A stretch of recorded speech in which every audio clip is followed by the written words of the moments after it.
When you think of America's most sacred ground, you probably picture Arlington National Cemetery, right? Of course you do.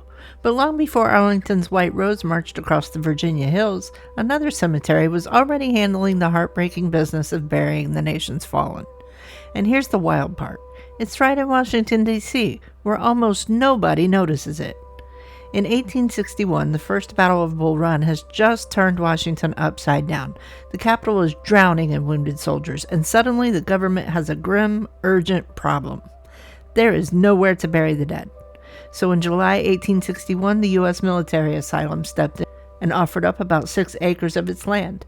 Not a grand plan, not a national vision, but just a desperate we need to put them somewhere solution as the war's first casualties piled up. And that's how the cemetery we now call the United States Soldiers and Airmen's Home National Cemetery was born. Snappy name? No. Important? Absolutely.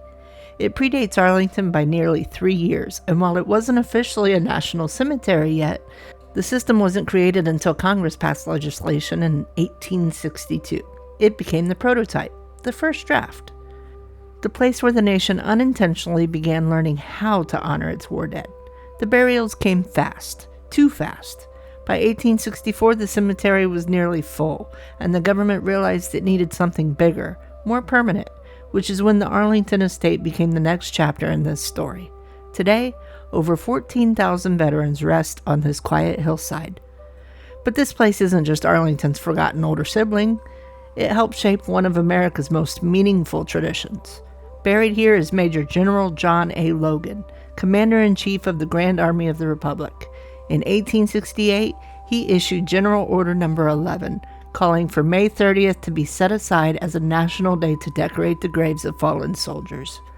Decoration Day eventually evolved into Memorial Day.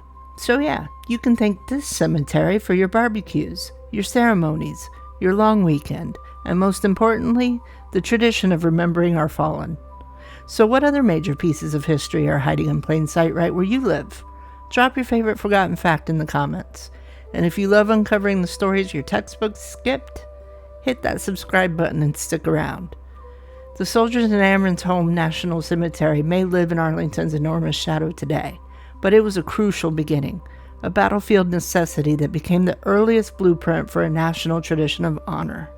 Not the first national cemetery by law, but absolutely the first draft of how America remembers its dead.